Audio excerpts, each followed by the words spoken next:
கிட்டத்தட்ட 11ல இருந்து 12 நாட்கள் வரைக்கும் தூய்மை பணியாளர்கள் ஒருத்தவங்களும் ரிப்பன் மாளிகைக்கு ஆப்போசிட்ல இருந்து அவ்வளவு கஷ்டப்பட்டு அவங்களுடைய போராட்டங்களை நடத்திட்டு இருக்காங்க. அவங்க கேட்கிற ஒரே ஒரு வேலை என்ன, ஒரே ஒரு கொஸ்டின் என்ன, ஒரே ஒரு கோரிக்கை என்ன, எங்களுடைய பணி இப்போ பண்ணிட்டு இருக்கிற வேலை நிரந்தரப்படுத்தணும் அப்படிங்கிறது மட்டும்தான். அதுவும் அவங்க தானா வந்தெல்லாம் போராட்டம் பண்ணல. இதுக்கு முன்னாடி நீங்க வாக்குறுதிகள் கொடுத்திருந்தீங்க இல்லையா, இந்த வாக்குறுதியை நிறைவேற்றுங்க.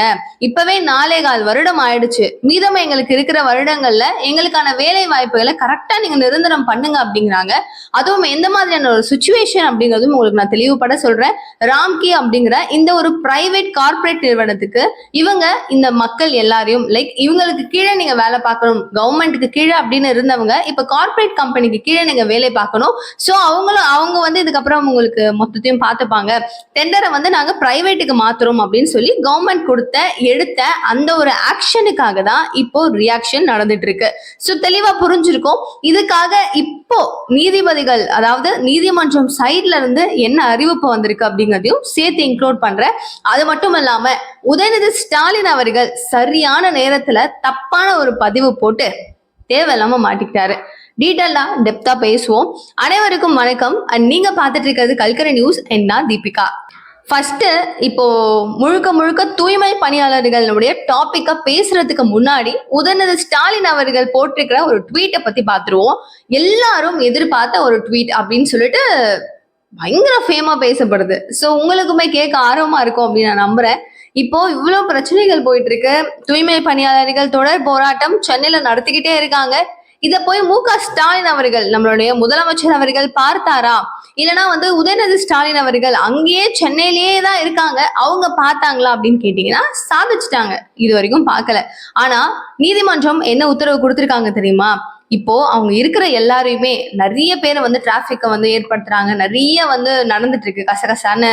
ஸோ இது எல்லாமே நம்ம வந்து சரி பண்ணணும் அப்படின்னா எப்படியாச்சும் என்ன பண்ணுவீங்களோ ஏது பண்ணுவீங்களோ தெரியாது, வலுக்கட்டாயமாக நோட்டீஸ் பாயிண்ட், வலுக்கட்டாயமாக அங்க இருக்கிற எல்லா நபர்களையும் அப்புறப்படுத்தணும் அப்படின்னு சொல்லிட்டு நீதிமன்றம் ஒரு உத்தரவை பிறப்பிச்சிருக்காங்க. இதுக்கான ஒரு ரியாக்ஷன் வந்து மக்கள் பயங்கரமா கொதிக்கிறாங்க. உதயநிதி ஸ்டாலின் பத்தி நான் சொல்லியிருந்தேன், ஒரு ட்வீட் பத்தி பேசியிருந்தேன் இல்லையா, அவர் என்ன போட்டிருக்காரு அப்படிங்கிறத விலாவரியா பேசலாமா? உதயநிதி ஸ்டாலின் அவர் வந்து சரி உங்களுக்கு சுருக்கமா இந்த விஷயத்த சொல்றதுக்கு முன்னாடி சொல்லிடுறேன். இப்போ வந்து ரஜினிகாந்த் அவர்கள் நடிச்சு வெளியாக போது ஒரு படம் இல்லையா, கூலி அப்படிங்கிற ஒரு படம். இது வந்து முழுக்க கலாநிதி மாறன் அவர்கள் கிட்டத்தட்ட ஒரு 400 கோடி அளவுக்கு இன்வெஸ்ட் பண்ணி அந்த படம் வந்து ரிலீஸ் பண்ண போறாரு.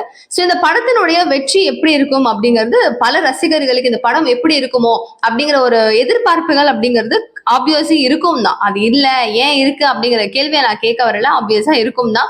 ஸோ இதுக்கு வந்துட்டு விமர்சனம் பண்ற ஒரு நபரா முதல்ல இந்த படத்தை நான் பார்த்துட்டேன், நான் முதல் விமர்சகர் அப்படின்னு சொல்லி ரொம்ப சந்தோஷமா ட்வீட் பண்ற உதயநிதி ஸ்டாலின் அவர்கள், அதாவது இடம் பொருள் ஏவல் அப்படிங்கிறது தெரியுமா அப்படின்னு சொல்லி நம்ம சின்ன வயசுல இருந்து நம்ம கேள்விப்பட்டிருப்போம். அது பாரு இடம் பொருள் ஏவல்லாம் தெரியாம பேசுறான் அப்படின்னு. சோ அந்த மாதிரி ஒரு விஷயம் இது தெரிஞ்சுதான் இவர் பண்றாரா அப்படிங்கிற மாதிரியும் இருக்கு. இங்க என்ன மாதிரி ஒரு சுச்சுவேஷன் நடக்குது, நீங்க என்ன மாதிரி சார் ட்வீட் போட்டிருக்கீங்க பாருங்க, டீட்டெயிலா நான் சொல்றேன். I am truly delighted to congratulate our superstar at Rajinikanth sir on completing 50 glorious years in the film industry. நீங்க 50 வருட காலம் அப்படியே பிரகாசமான ஒரு ஃபிலிம் இண்டஸ்ட்ரியை உருவாக்கியிருக்கீங்க. 50 வருஷம் நீங்க வந்து இதுல இருந்திருக்கீங்க. ஸோ நாங்க வந்து உங்களை கங்க்ராச்சுலேட் பண்ணிக்கிறேன் அப்படின்னு சொல்லிட்டு ஆரம்பிக்கிறாரு ரஜினிகாந்த் அவர்களுக்காக. Had the opportunity to get an early glimpse of his much awaited movie கூலி. ஓகேவா, நான் ரொம்ப எல்லாருமே வந்து எதிர்பார்த்துட்டு இருக்கிற கூலி படத்தினுடைய ஃபர்ஸ்ட் நான் வந்து முதல்ல பார்க்கறதுக்கு முதல்ல வந்துட்டு ஏர்லியராகவே அந்த கிளிம்ஸை பார்த்ததுல எனக்கு ரொம்ப பெரிய சந்தோஷம், இந்த மாதிரி ஒரு வாய்ப்பு கொடுத்தது ரொம்ப ஹாப்பி அப்படிங்கிறாரு. விச் இஸ் ரிலீசிங் டுமாரோ, நாளைக்கு வெளியாக போறத பார்த்துட்டேன், எனக்கு ரொம்ப ஹாப்பி அப்படிங்கிறாரு. ஐ thoroughly enjoyed this power packed mass entertainer and I'm sure it will capture the hearts of audiences everywhere. இது வந்து தரவா என்ஜாய் பண்ணிட்டேன். சூப்பரா ஒரு மாசான ஒரு என்டர்டைனர் மூவியா இருக்கும். எனக்கு கண்டிப்பா நம்பிக்கை இருக்கு எல்லாருடைய மனசையும் எல்லா ஆடியன்ஸுடைய மனசையும் இது கவரப்போகுது, எங்க இருந்தாலும் எங்க இருக்கிறவங்களுடைய ஆடியன்ஸையும் கவரப்போகுது அப்படின்னு சொல்லி சொல்றாரு. My heartfelt wishes for a roaring success too. என்னுடைய மனமார்ந்த வாழ்த்துக்கள், இந்த சக்சஸை பார்க்கக்கூடிய மனமார்ந்த வாழ்த்துக்கள் ரஜினிகாந்த் அவர்களுக்கு, சன் பிக்சர்ஸ் அதாவது கலாநிதி மாறன் அவர்களுக்கு, சத்யராஜ் சார் அவர்களுக்கு, லோகேஷ், அமீர் கான் சார், ஐஎம் நாகார்ஜுனா சார், அதாவது இவங்களுக்குலாம் இங்க இருக்கிற நபர்களுக்கெல்லாம் அண்ட் நிறைய பேர் அனிருத்துக்கு போட்டிருக்காரு, சௌபின் ஷாஹிருக்கு போட்டிருக்காரு, ஸ்ருதி ஹாசனுக்கு போட்டிருக்காரு and the entire team behind this movie அப்படிங்கிறதையும் மென்ஷன் பண்ணியிருக்காரு. ஸோ இது போட்டது தப்பா தீபிகா அப்படின்னு கேட்டீங்கன்னா, இதுக்கு நான் என்ன பதில் சொல்றதுன்னு எனக்கே தெரியல. பதில் சொல்றது தெரியலையான்றதை தாண்டி இப்ப சொல்லாமான்னு எனக்கு தெரியல. யோசிச்சு பாருங்க, வெளியில எக்கச்சக்க பெண்கள், ஈவன் நான் வந்து டு பி ஃப்ராங்க், அங்க வந்து பாத்ரூம் நீங்க போற வசதிகள் இருந்துச்சு அப்படின்னு சொல்லிட்டு ஒரு ஒரு விஷயம் இருந்தது. அகைன் நிறைய கட்சிகள் உள்ள வந்து இன்வால்வ் ஆகி அவங்களும் வந்து வாலண்டியரா பேசி அவங்களுக்கு ஓவரா வந்து வாய்ஸ் அவுட் பண்ண உடனே, உங்களுக்காக நாங்க வந்து பாத்ரூம் கொடுத்துருக்கோம், டீ கொடுக்குறோம், அது கொடுக்குறோம், இது கொடுக்குறோம் அப்படின்னு சொல்லிட்டு மேயர் பிரியா கூட வந்து விமர்சனமா வச்சிருந்தாங்க. இதெல்லாம் நாங்க கொடுக்குறோம்ல, நாங்க இவ்வளவு காம்ப்ளிமெண்ட்ஸ் கொடுக்குறோம்ல அப்படின்னு சொல்லி பெருமையா பேசின அந்த ஒரு விஷயங்கள் என்ன பண்ணுது, நாங்க அப்ப பண்ணலன்னா அப்ப உங்களுக்கு தெரியும் அப்படின்னு சொல்லிட்டு முடக்கப்படுது. ஒரு மாதவிடாய் அப்படிங்கிறது பெண்களுடைய இயல்பான ஒரு வாழ்க்கையில இயல்பா நடக்கக்கூடிய ஒரு விஷயம் தான். ஆனா அந்த ஒரு 3 நாட்களோ 5 நாட்களோ அவங்க படக்கூடிய கஷ்டம் அப்படிங்கிறது சொன்னா புரியுமான்னு எனக்கு தெரியல. இந்த மாதிரி ஒரு சினாரியோல அவங்களுடைய உடை மாற்றல்ல இருந்து ஆரம்பிச்சு அவங்களுக்கு கன்ஃபார்மா ஒரு பிரைவேட் பிளேஸ் அப்படிங்கிறது ஷுவரா அவங்களுக்கு தேவைப்படும். இந்த மாதிரியான ஒரு சூழ்நிலையில் கூட பாத்ரூம் திறக்கப்படாது அப்படிங்கிறது ஒரு அவலமான ஒரு நிலை. ஸோ இந்த சுச்சுவேஷன்ஸ்லயும் நிறைய பெண்கள் அங்க நின்று போராடி இருக்காங்க, நின்று கஷ்டப்பட்டிருக்காங்க. முந்தா நாள்ல அவ்வளோ ஒரு மழை சென்னையில, அந்த மழையிலையும் அவங்க வந்துட்டு போராட்டத்தை நிறுத்தல. ஸோ தொடர்ந்து அங்க பண்ணிக்கிட்டு தான் இருக்காங்க. இந்த மாதிரி ஒரு சுச்சுவேஷன் இருக்கணும். அவங்க கேட்கிற ஒரே ஒரு விஷயம், நான் வந்து முதலமைச்சரை பார்க்கணும், சேகர் பாபுவை பார்த்து கேட்கறாங்க, நாங்க உங்களை பார்க்கணும் அப்படின்னு நாங்க வெயிட் பண்ணல, உங்ககிட்ட நான் எதையும் கேட்கல, வாக்குறுதி கொடுத்தது நீங்களா? இல்ல தானே, நாங்க யாரை பார்க்கணுமோ அவங்க கிட்ட பாக்குறோம், அவங்க கிட்ட பேசிக்கிறோம் அப்படின்னு சொல்றாங்க. இன்னை வரைக்கும் களத்துல இறங்கி அதே சென்னையில தான் போராட்டம் நடக்குது அப்படிங்கும் போது, அங்க சென்னையில இருக்கிற முதலமைச்சர் ஸ்டாலின் அவர்களும் மு.க. ஸ்டாலின் அவர்களுடைய மகனான உதயநிதி ஸ்டாலின் அவர்களும் அந்த இடத்துக்கு ஏன் வரல அப்படிங்கிறது நம்மளா இருந்தாலும் கேட்க தானே செய்வோம். இவன் அங்க போராட்டம் பண்றாங்க, உங்களை பாக்குறோம்னு தான் பண்றாங்க, அவங்களுடைய விஷயம் என்னன்றதை கூட கேட்கலையா அப்படிங்கிற ஒரு ஆதங்கம் ஷுவரா இருக்கும்ல.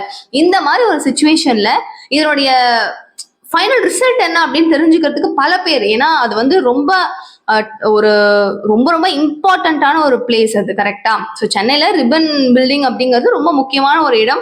அங்க ஆயிரக்கணக்கான மக்கள் தினமும் போயிட்டு வந்துட்டுன்னு அவ்வளோ பேர் இருக்காங்க, போயிட்டு வந்துட்டே இருப்பாங்க இல்லையா? அவ்வளோ பேரும் இவங்களை பார்த்துக்கிட்டு தான் போறாங்க.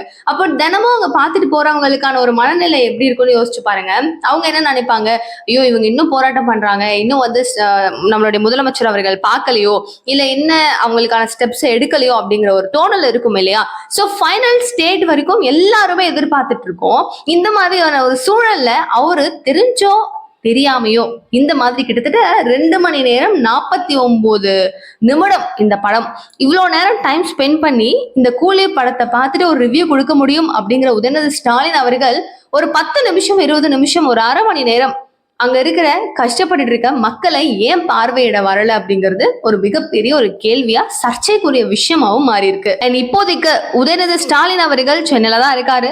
ஆனா ஸ்டாலின் அவர்கள் கோயம்புத்தூருக்கு ரோட் ஷோ அண்ட் அவருடைய சுற்றுப்பயணம் எல்லாம் மேற்கொண்டுட்டு இருக்காரு, அவர் பிஸியா இருக்காரு அப்படின்னு சொல்லப்பட்டாலும் நிறைய அமைச்சர்கள் நாங்க போய் பாக்குறோம், தெரியுமா உங்களுக்கு என்ன தெரியும் அப்படின்னு சொல்லிட்டு KN நேரு அவர்கள் கேள்வியை கேட்டுட்டு இருக்காரு. நாங்க மட்டும் போல, நாங்க போயிட்டு அவங்க களத்துக்கு போல, ஆனா யாரை பார்க்கணுமோ உங்களை பார்த்து பேசணும் அப்படின்னு சொல்றாங்க. அண்ட் சீமான் அவர்கள் களத்துக்கு போறாரு. நிறைய ஊடகங்கள், பத்திரிகையாளர் நண்பர்கள் முதற்கொண்டு நிறைய பேர் அந்த பிளேஸை போய் விசிட் பண்ணி அவங்களுக்கான குறைகள் என்ன, உங்களுடைய கோரிக்கைகள் என்ன அப்படின்னு பல விஷயங்களை கேட்டு தெரிஞ்சுக்கிட்டு இருக்காங்க. இந்த மாதிரி ஒரு சுச்சுவேஷன்ல, ரொம்ப ரொம்ப தேவைப்படுற ஒரு சுச்சுவேஷன்ல எலெக்ஷனுக்காக கேம்பெயின் பண்ணிட்டு இருக்கிற திமுக அரசாங்கம் இவங்களை ஒரு பக்கம் என்னன்னு பார்த்திருந்தா இது ஒரு மேபி அவங்க நினைக்கிற மாதிரி ஒரு செல்ஃபிஷா நினைச்சாலுமே அவங்களுக்கான ஒரு வாக்கு வங்கிகளை அவங்க மாறி இருப்பாங்க. பட் இது எப்படி இது நடக்கும் அப்படின்னு தெரியல. பட் இப்போதைக்கு நீதிமன்றம் சொன்னது போல, நீதிமன்றம் தெளிவுபடுத்தியது போல வலுக்கட்டாயமா எல்லாரையும் அப்புறப்படுத்தணும் அப்படின்னு சொல்லியிருக்காங்க. பட் ஸ்டில் அங்க வந்து இருக்கிற ஒரு மக்களும் சொல்லியிருக்காங்க, நீங்க என்ன வேணா பண்ணுங்க, நாங்க அந்த பிளேஸை விட்டு நகரவே மாட்டோம், நாங்க இங்கதான் இருப்போம், நீங்க என்ன பண்ணாலும் சரி அப்படிங்கறத இப்போ வரைக்கும் அவங்க சொல்லி போராட்டம் பண்ணிட்டு இருக்காங்க. அண்ட் திருமாவளவன் அவர்கள் வந்துட்டு அந்த பிளேஸ்ல யாருக்கும் ஹெல்ப் பண்ணலையா அப்படிங்கிற கேள்விகளை நிறைய பேர் கேட்டிருந்திருக்கீங்க. அண்ட் அவர் வந்து அவங்க கிட்ட அந்த கோரிக்கை மனுவை கொடுங்க அப்படின்னு சொல்லி மு.க. ஸ்டாலின் அவர்கள் நான் பார்த்து பேசுறேன்னு போனவர் இப்போ வரைக்கும் வரல.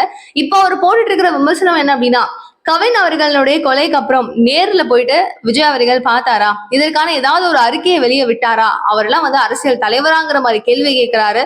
உள்ள இருக்கிற ஒரு கூட்டணி தலைவரா இருக்கிற ரொம்ப தேவைப்படுற ஒரு சுச்சுவேஷன்ல உங்களை எதிர்பார்த்து காத்துட்டு இருக்கிற மக்கள் இருக்கும் மத்தியில மற்றவர்களை கேள்வி கேட்பது ஏன் அப்படிங்கிற ஒரு கேள்விய அவரை நோக்கி எல்லாரும் கேட்டுட்டு இருக்காங்க.